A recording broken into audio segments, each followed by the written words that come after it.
Decimos tamén que este protocolo, o que se firmou xa o ano pasado, pois é unha repetición, como despois explicaré un pouco Benedicto, é unha repetición do protocolo e dos convenios de 2004. Es decir, en este momento, en 2024-2025, este é un retroceso, estamos en 2004. Houve ruptura de consensos? Pois claro que houve ruptura de consensos. Durante varios anos aquí, sobre todo a partir de 2015, había tres consensos básicos. Primeiro, titularidade e xestión pública dos terrenos.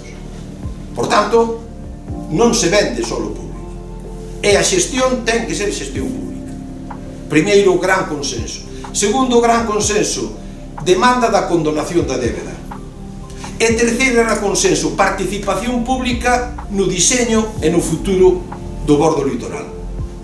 E unha cuarta cuestión en paralelo que para nós é fundamental, que é garantizar a continuidade do uso pesqueiro e do uso da economía azul.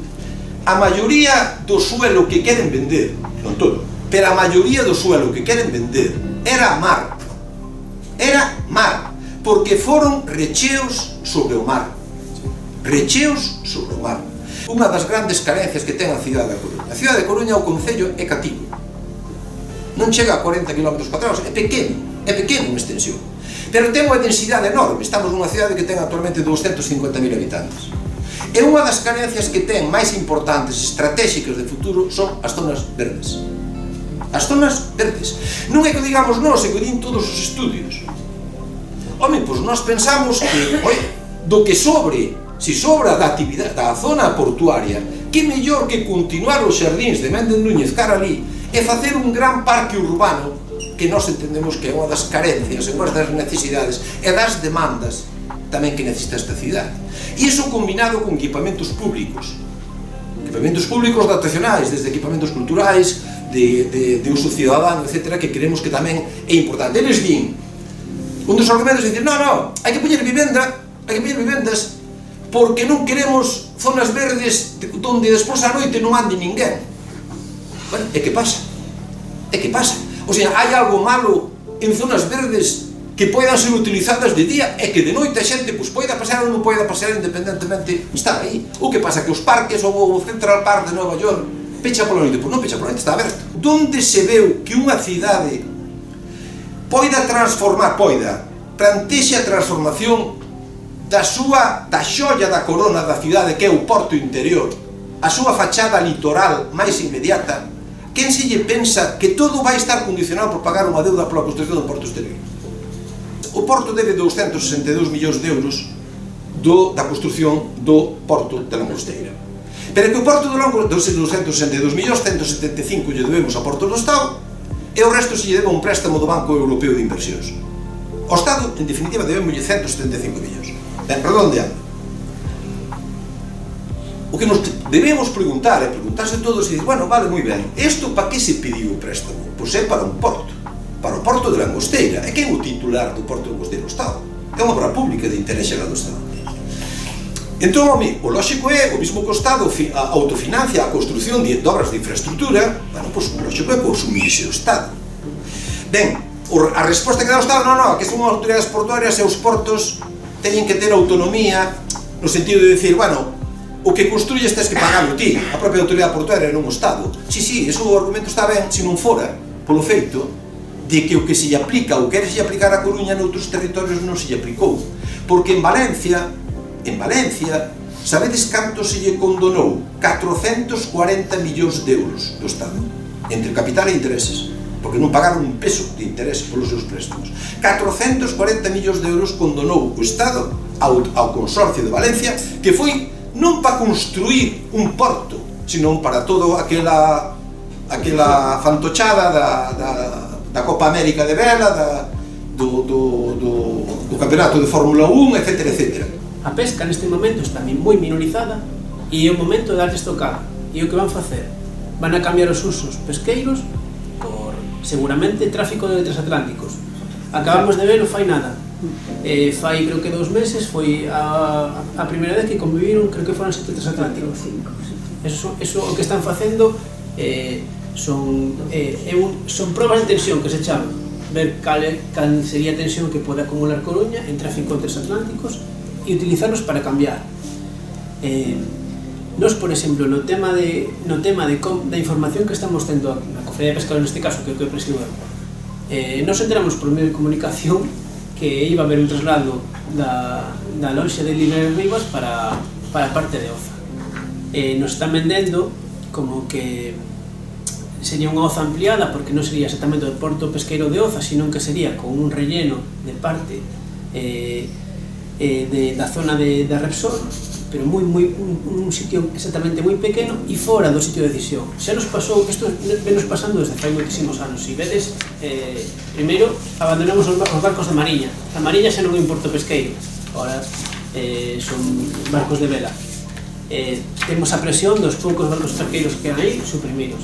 O que vedes aquí está en azul, bueno, en blanco, non sei se vedes aí, son os terrenos que actualmente están nos peiraos da Palloza de Linares Rivas e do Peirao do Leste, e terceira línea de San Diego, que teñen actualmente uso pesqueiro comercial pesqueiro. Ben, iso totalizan 20 hectáreas. 20 hectáreas. Pois destas 20 hectáreas non quedaría nada para ese uso. Excepto os terrenos da antigua lonxa, porque como, bueno, vai se catalogar e tal, e quedaría como unha especie de muestrario. Pero fora deso, todo isto que actualmente é uso pesqueiro, o plantexamento é leválo para o actual peirao petroleiro onde estaba o